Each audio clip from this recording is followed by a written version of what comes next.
welcome back to my channel. My name is Ratika Gupta and guys, today we are going to talk about Henry Maine.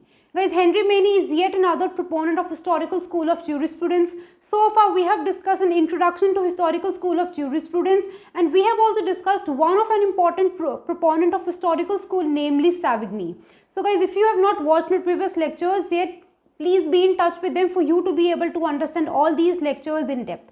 So guys, let's get started with Henry Maine. Guys, as I've told you that Henry Maine belongs to historical school of jurisprudence. So just like Savigny, he also focused on historical interpretation of law and legal system. इनकी भी theory का जो central theme है, it revolves in and around the concept of origin of law, growth and development of law, or else the evolutionary process of law. अब guys, Savigny की theory में हमने Wallace-Gist को as a source of law माना. इनकी theory में to begin with, I've told you that we have to go back the timeline. Law as it is, जो आज वो actually exist करता है, वो existing law किस तरीके से आया, उसको समझने के लिए we have to go back the timeline और वहाँ से हम origin से start करते हैं. So, Savigny के अकॉर्डिंग तो जो अल्टीमेट सोर्स ऑफ लॉ है वो पीपल है इन a society.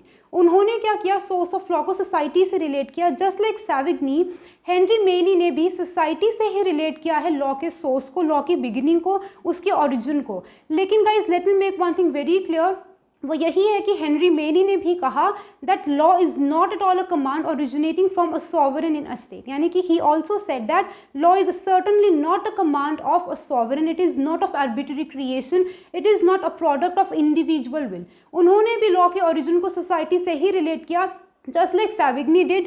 But again guys, there is a contrast as to what is the ultimate source of law if I talk about Henry Maine and Savigny. Although both these people belong to historical school of jurisprudence, लेकिन इनकी जो thinking है कि ultimate source of law है क्या, वो differ करता है, इसीलिए इनकी थ्योरीज भी अलग अलग हैं. But the essence of law is exactly the same, whereby they have connected, they have related origin of law with the society and not with the state. I hope these things are quite clear to you. अब guys, to begin with sir Henry Maine, सबसे पहले हम origin of law की बात करेंगे. So Henry Maine के according what marks the beginning और the origin of his evolutionary process is the patriarchal pattern of society. Guys, जो primitive societies थी, primitive societies is word important. Primitive societies में patriarchal families देखने को मिलती थी, where by the eldest male member of the family was the head of the family. He was somebody who had central authority of power over all the other people and he used to dominate all the people of the family. So guys, primitive society में जब patriarchy थी, उस head of the family को Henry Maine ने paterfamilias कहा. So paterfamilias was the head of the family and guys, words of his mouth were law to all the people of the house. ये चीज़ याद रखना, इन्होंने कहा कि जो law है उसका जो birth हुआ, उसका जो origin हुआ, वो कहाँ से हुआ, पेटरफैमिलियास ने किया है. was nobody more than the head of the family in a patriarchal society. Patriarchal family में हेड ऑफ द फैमिली ने जो भी वर्ड्स बोल दिए वो लॉ थे and all the other people of the family were bound, legally bound to follow that. अब guys, आपके माइंड में क्वेश्चन आएगा कि why were all the other people of the family bound to follow words uttered by the head of the family. क्योंकि guys one of the most important points is that Henry Maine के according जो उस time का primitive society का primitive law था, that law recognised status as an essential attribute of law. इस चीज़ को समझना गाइज, स्टेटस को रिकग्नाइज करता था primitive law and notion of status was the very basis of law. अब गाइज होता क्या है कि एक इंसान को प्रिमिटिव सोसाइटी में स्टेटस किस तरीके से मिलता था, that was by virtue of his और her birth in a particular family. आपका क्या स्टेटस होगा वो बाय बर्थ आपको मिलता है, that was not a choice of a person, वो ऑटोमेटिकली एक इंसान को मिलता था once he takes a birth in a particular family. आपकी जो ब्लड लिनेज होगी, आपका जो ब्लड रिलेशनशिप होगा, that will decide your status. अब आपका जो भी स्टेटस होगा, एक हायरार्की में आप जहाँ पे भी फॉल करोगे, जिस भी क्लास में आप फॉल करोगे, आपका वही स्टेटस होगा. तो जो आपका स्टेटस होगा उसी से रिलेटेड आप पे लॉ एप्लीकेबल होगा. तो जो आपका हेड ऑफ द फैमिली है उसका और आपका स्टेटस ब्लड रिलेशनशिप के कारण सेम होगा, तो जो लॉ उस पर एप्लीकेबल होगा वही law by virtue of your status being similar to that person आप पे भी वही लॉ एप्लीकेबल होगा. थोड़ा कॉम्प्लिकेटेड है, लेकिन यही एक कॉन्सेप्ट है जो हेनरी मेनी ने दिया. उन्होंने कहा कि जो सोर्स ऑफ लॉ है वो कहाँ छुपा है, पेट्रियार्कल फैमिलीज में छुपा है.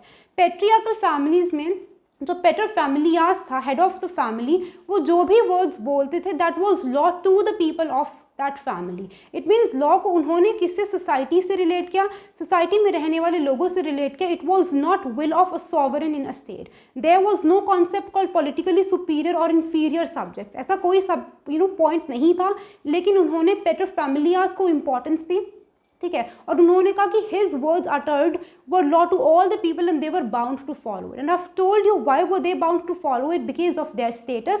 प्रिमिटिव सोसाइटीज़ के लॉ में स्टेटस की बहुत इंपॉर्टेंस थी, and notion of status was the very basis of law. Law recognized status of a person, and that status was not a person's choice but was acquired by a person by virtue of his or birth in a particular family. I hope guys आपको origin of law का concept clear हो चुका है कि Henry Maine के according law originate कैसे हुआ, what marks the beginning of his evolutionary process.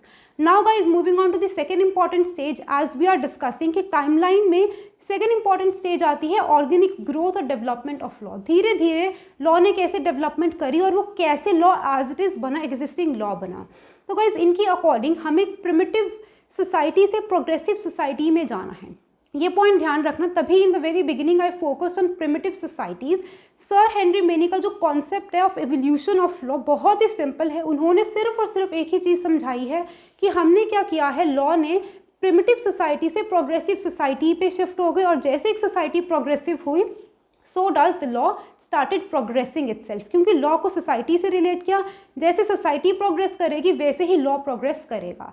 अब गाइस आप देखो, primitive society and progressive societies are antithetic to each other, which means they are contrary to each other. According to Henry Maine, जैसे ही एक society ने progress किया from a primitive society to a progressive society वो बनी, all the characteristics of a primitive society started withering away, जाने शुरू हो गए। पेट्रियार्कल फैमिली का कॉन्सेप्ट खत्म होना शुरू हो गया, notion of status which was the basis of law वो खत्म होना शुरू हो गया। all these things started withering away with the passage of time, and guys what happened is that there was a gradual dissolution of family dependency. patriarchal form of family है क्या, वहाँ पे आपकी फैमिली डिपेंडेंसी है, you are dependent on the eldest male member of the family.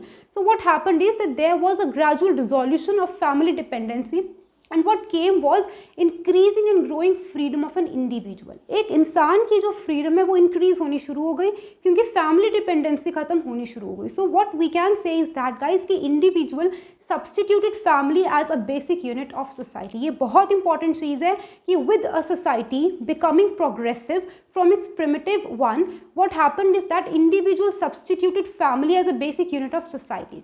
आपने history में read किया होगा कि प्रिमिटिव सोसाइटीज़ में एक सोसाइटी की बेसिक यूनिट एक फैमिली हुआ करती थी। एक फैमिली और ऑल्सो कॉल्ड कुल, वो एक प्रिमिटिव सोसाइटी का बेसिक हुआ करता था। Now with the passage of time what happened is that individual substituted that family as a basic unit of society, and we can say that guys there was transformation of Indian society from a feudalistic pattern to individual setup. बहुत important lines हैं, feudalistic pattern से individual setup पे हम चले गए। तो हर एक चीज़ started revolving around an individual, freedom of an individual. It means guys Henry Maine ने उसको अपनी वर्डिंग में कहा that there was, guys don't forget that we are talking about developmental stages और evolutionary process of law। तो Henry Maine ने कहा कि ओरिजिन हो चुका है लॉ का, धीरे धीरे जैसे ही उसकी डेवलपमेंट हुई लॉ ने प्रोग्रेस किया with the changing needs of time. Society progress हुई, so does law progressed, and there was a movement of progressive societies from status to contract। ये चीज़ बहुत इंपॉर्टेंट है। मैंने आपको बताया कि notion of status and patriarchal family started withering away, it started shedding away as a society became progressive, more and more progressive होती गई, वो चीज़ें खत्म होती गई। तो उन्होंने कहा, हेनरी मेनी ने डेवलपमेंटल स्टेजेस पे कहा that there was movement of progressive societies। Primitive से वो प्रोग्रेसिव बन गई और स्टेटस से वो कॉन्ट्रैक्ट पे शिफ्ट हो गई। एंड कॉन्ट्रैक्ट का मतलब कुछ भी नहीं है, it is nothing but free negotiations between individuals। There was increasing and growing individual freedom। I've told you in all the spheres of life, social, economic, political activities एक individual करने लगा। By that time economic principle of laissez-faire भी आ चुकी थी। It means guys there was growing or increasing individual freedom and free negotiations, rights and obligations आने शुरू हो गए और एक individual ने contract करना start कर दिया in his individual capacity and not depending on his family or the head of the family। I hope आपको ये समझ आए कि किस तरीके से लॉ ने प्रोग्रेस किया। पेट्रियार्कल फैमिली या स्टेटस से कॉन्ट्रैक्ट पे शिफ्ट हो गए, एक फैमिली से वो एक इंडिविजुअल पे शिफ्ट हो गए। Everything became very free and individual in his own capacity started negotiating and contracting rights and obligations generate होने शुरू हो गए. So ये बहुत ही ब्यूटीफुल कॉन्सेप्ट बना. लेकिन गाइज वहीं पे हेनरी मेनी ने कमेंट किया, इसी चीज़ पे उन्होंने कहा that there has been a movement of progressive societies hitherto.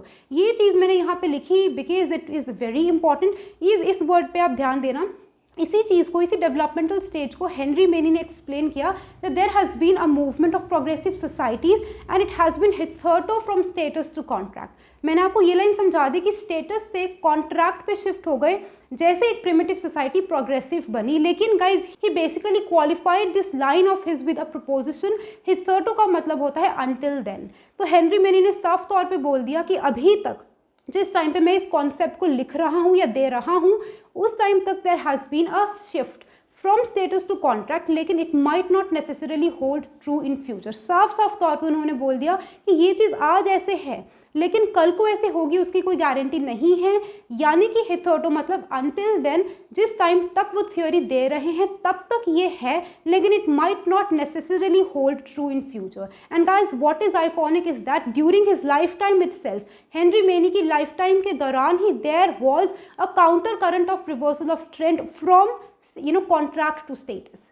ये चीज़ बहुत इंपॉर्टेंट है. उन्होंने लिखा कि अभी तक ये चीज़ ऐसे ही है, अब स्टेटस की इंपॉर्टेंस खत्म हो चुकी है, कॉन्ट्रैक्ट हो चुका है. Individual capacity is something which is important and family dependency is something which has withered away with the passage of time, जैसे एक सोसाइटी प्रिमिटिव से प्रोग्रेसिव हुई. लेकिन guys what is iconic is that उन्हीं की लाइफ टाइम में उन्हें एक चेंज देखने को मिला जहाँ पे दोबारा से सोसाइटी ने रिवर्सल ट्रेंड ले लिया और वो कॉन्ट्रैक्ट से स्टेटस पे शिफ्ट हो गई. ये चीज़ हेनरी मेनी ने ऑलरेडी लिखी थी कि it might not hold true in future, और वही चीज़ हो गई that there was a counter current of reversal of trend from contract to status. I tell you how. अब ये किस तरीके से हुआ गाइस, आज के टाइम पे with the advent of industrialisation, modernisation, urbanisation and even capitalism, आपको भी पता है कि there is a growing rift between capitalists and labor class. There's powerful capitalist class and there's very starving labor class. दोनों में बहुत rift है. आज के टाइम पे दोबारा से प्रॉब्लम्स एरप्ट हो चुकी हैं, just like poverty, hunger, joblessness, inequality. ये सारी problems with the passage of time आज की सोसाइटी में हैं. अब जब एक सोसाइटी में गाइस इनइक्वालिटी देखने को मिलेगी, अगर सोसाइटी में जॉबलेसनेस होगी, अनएम्प्लॉयमेंट होगी तो पॉवर्टी होगी. अगर पॉवर्टी होगी तो डेफिनेटली इनइक्वालिटी होगी, बिकॉज हमारी जो सोसाइटीज़ हैं ये कैपिटलिस्ट सोसाइटीज़ हैं. कहीं पे we have powerful capitalist class and we have also starving labour class. Inequality हर एक जगह देखने को मिलती है इस वर्ल्ड में. उन्होंने वही कहा कि अब क्या हो चुका है गाइस, दोबारा से यहाँ पे इंडिविजुअल्स जो हैं उनकी इंपॉर्टेंस ख़त्म होती जा रही है, क्योंकि अब सोसाइटी में स्टेटस की दोबारा से इंपॉर्टेंस आ चुकी है. So groups they have substituted individuals once again. I will make you clear this thing. अब आप देखो गाइस, बहुत ज़्यादा ट्रेड यूनियंस देखने को मिलेंगी, बहुत सारी यूनियंस देखने को मिलती हैं, जिसमें एक एग्जाम्पल हम ट्रेड यूनियन की ले लेते हैं. हर जगह आपको यूनियंस देखने को मिलती हैं. अब वो यूनियंस में बहुत सारे लोग होते हैं जो क्या करते हैं, अपनी प्रॉब्लम्स को पुट फॉरवर्ड करते हैं that so and so is a demand, इसको पूरा किया जाए. Because those people they feel vulnerable और वो अपनी प्रॉब्लम्स को पुट फॉरवर्ड करते हैं ताकि government should look for a solution to it. अब यहाँ पे क्या हो चुका है, अगर इंडिविजुअल बार्गेनिंग पार्ट खत्म हो चुकी है, दोबारा से यूनियंस बननी शुरू हो चुकी हैं and groups have substituted individual. पहले मैंने आपको बताया कि जिस तरीके से पहली डेवलपमेंटल स्टेज आई थी वहाँ पे हुआ क्या था, that individual has substituted family as a basic unit of society. But अब इंडिविजुअल की बार्गेनिंग कैपेसिटी दोबारा से खत्म हो चुकी है, एक रिवर्सल ट्रेंड हो चुका है जहाँ पे not family but groups they have substituted individual. अब यहाँ पे ग्रुप्स बनने शुरू हो चुके हैं, इंडिविजुअल की बार्गेनिंग कैपेसिटी खत्म हो चुकी है. उन्होंने कहा यही है लॉ की डेवलपमेंट, यही एवोल्यूशनरी प्रोसेस है कि किस तरीके से उसका बर्थ हुआ. पहले लॉ ने ओरिजिन तो कर लिया पैट्रियार्कल फैमिली से, धीरे धीरे उसकी डेवलपमेंटल स्टेज आई, सोसाइटी ने प्रोग्रेस किया तो लॉ प्रोग्रेसिव बना. वो इतना प्रोग्रेसिव हो गया कि यहाँ पे इंडिविजुअल कैपेसिटी बहुत इंपॉर्टेंट हो गई. पर धीरे धीरे with the passage of time, with the advent of all these things, जो आज के टाइम पे हम लोग देखते हैं, इंडस्ट्रियलाइजेशन, कैपिटलिज्म, इन चीज़ों के आने के कारण दोबारा से इंडिविजुअल की बार्गेनिंग कैपेसिटी बहुत कम हो चुकी है. And what we have got today is unions, जहाँ पे individuals groups they have substituted individuals. I hope guys आपको ये चीज़ें क्लियर हो चुकी हैं किस तरीके से डेवलपमेंटल स्टेजेस हैं। इसीलिए गाइज टू एंड विद हम ये कहेंगे कि इंडियन कॉन्स्टिट्यूशन आज के टाइम पे अगर आप देखो तो हमारी Indian constitution provides for a welfare state. Why do you think there is a need for a welfare state? Welfare state is to ensure that there is social equality. हमारे जो डायरेक्टिव प्रिंसिपल्स है अगर आप खोल के देखो constitution में, वो हमारी स्टेट को वेलफेयर स्टेट होने के लिए प्रमोट करती है, विच मीन्स आपको सोशल, इकोनॉमिक, पॉलिटिकल हर एक फील्ड में इक्वालिटी को इंश्योर करना है ताकि there is a level playing field for everybody. उस चीज़ की ज़रूरत इसीलिए है गाइस क्योंकि आज के टाइम पे इनइक्वालिटी बहुत ज़्यादा है and there is a need for a state to become progressive